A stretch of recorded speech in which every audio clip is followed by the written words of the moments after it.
ഇപ്പം നമ്മൾ തക്കാളിയൊക്കെ നടുന്നതൊക്കെ എല്ലാവരും കണ്ടല്ലേ. അപ്പം ഇവിടെ നട്ട തക്കാളി ഞാൻ കമ്പ് കൊടുത്തിട്ടില്ല, അതുപോലെ തന്നെ വളം കൊടുത്തിട്ടില്ലായിരുന്നു. അപ്പോൾ രാവിലെ കുറച്ച് ചുള്ളിക്കമ്പ് പൊടിച്ച് ഇത് വലിയ ബലമില്ല എങ്കിലും കുറച്ച് കട്ടിയുണ്ട് കേട്ടോ, എങ്കിലും നിൽക്കുമെന്നാണ് തോന്നുന്നത്. തക്കാളിയുടെ വെയിറ്റ് കാരണം ഇനി എന്താവും അറിയത്തില്ല, അല്ലെങ്കിൽ പിന്നെ നമുക്ക് പിന്നെ വേറെ കമ്പൊക്കെ കൊടുക്കേണ്ടി വരും.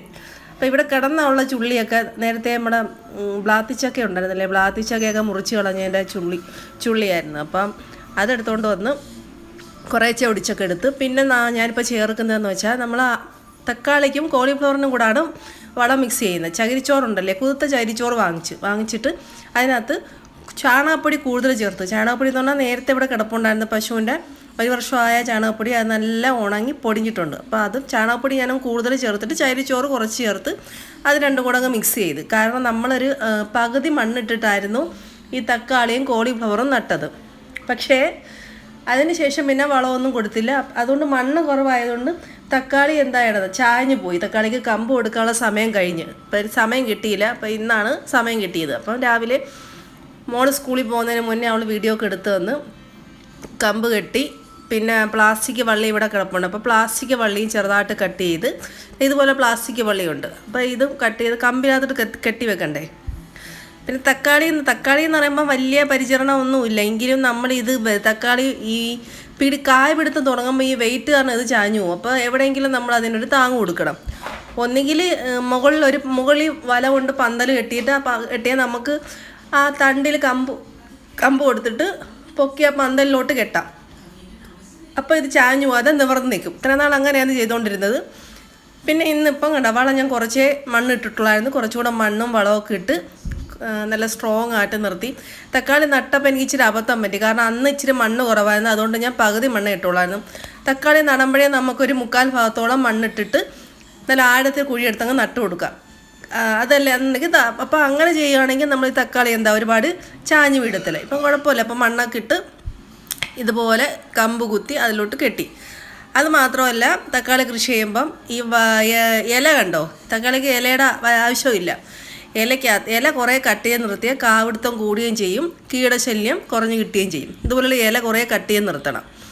പിടിച്ച് കഴിഞ്ഞാൽ നമുക്ക് ഈ ഇലയുടെ ആവശ്യമില്ല. അത് നമുക്ക് ഏതെങ്കിലും ചെടിയുടെ ചുവട്ടിലോട്ടങ്ങ് ഇട്ട് കൊടുത്താൽ അത് അവിടെ കിടന്നങ്ങ് അഴുകും. അല്ലെങ്കിൽ പിന്നെ ഉണങ്ങിയിട്ട് ചെടിയുടെ ചുവട്ടിലോട്ട് തന്നെ ഇട്ട് കൊടുത്താൽ മതി. പിന്നെ ഇത് വളമൊക്കെ ഇട്ട് കൊടുത്ത് പിന്നെ ഇതൊക്കെ തന്നെ രാവിലത്തെയൊക്കെ പരിപാടി.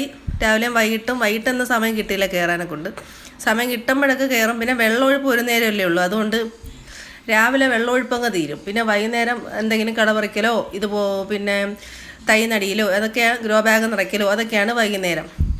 കൃഷിപ്പണി എന്ന് പറയുന്നതേ ഒരിക്കലും അവസാനിക്കത്തില്ല. കാരണം നമുക്ക് എന്നും ഇങ്ങനെ എന്തെങ്കിലും ഈ കഥയും കവിതയൊക്കെ എഴുതുന്നത് ഇങ്ങനെ കുത്തിക്കുറിച്ചുകൊണ്ടിരിക്കുമല്ലേ എപ്പോഴും നമുക്ക് സമയം കിട്ടുമ്പോഴൊക്കെ. അപ്പോൾ അതുപോലെ തന്നെ നമുക്ക് സമയം കിട്ടുമ്പോഴൊക്കെ തുടങ്ങിക്കഴിഞ്ഞാൽ നിൽക്കത്തൊന്നുമില്ല കേട്ടോ.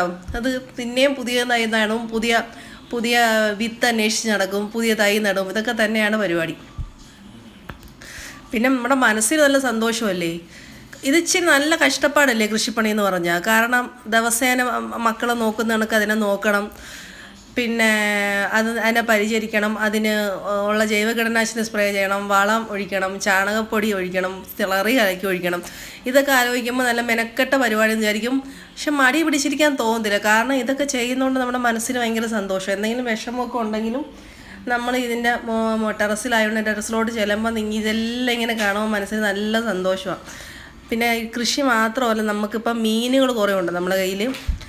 കൊടുക്കാറായിട്ടില്ല, മീനെ കൊടുക്കാൻ വേണ്ടി വളർത്തിയത്. നമ്മുടെ ഗപ്പി വെറൈറ്റി ഉണ്ടല്ലോ, ഒരു 10-50ഓളം വെറൈറ്റി ഉണ്ട് ഗപ്പിയുടെ. പല സൈസ് ഗപ്പി, പല കളറ്, നാടൻ ഗപ്പി തൊട്ട് ഹൈബ്രിഡ് ഗപ്പി വരെ ഉണ്ട്. അത് നമ്മളിവിടെ തന്നെ അതിൻ്റെ ബ്രീഡ് ചെയ്യിക്കുകയാണ്. ഗപ്പി മാത്രമല്ല, ഫൈറ്ററുണ്ട്, പിന്നെ അങ്ങനത്തെ കുറേ മീനുകളുണ്ട്.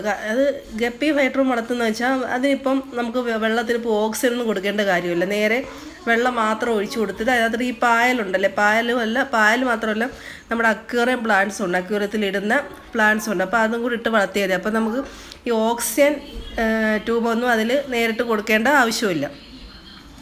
അത് മാത്രമല്ല, പിന്നെ 2 മുയലുണ്ട്. മുയലിൻ്റെ കാര്യം പറഞ്ഞാൽ നല്ല ഇണക്കമുള്ള ആളുകളാണ്. നമ്മൾ കാണുമ്പോഴേ ഇങ്ങനെ 2 കൈയും പൊക്കി നിൽക്കും. പക്ഷേ തുറന്നു വിട്ടാൽ ഒരു കുഴപ്പമെന്ന് വെച്ചാൽ കോളിഫ്ലവർ എല്ലാം തിന്ന്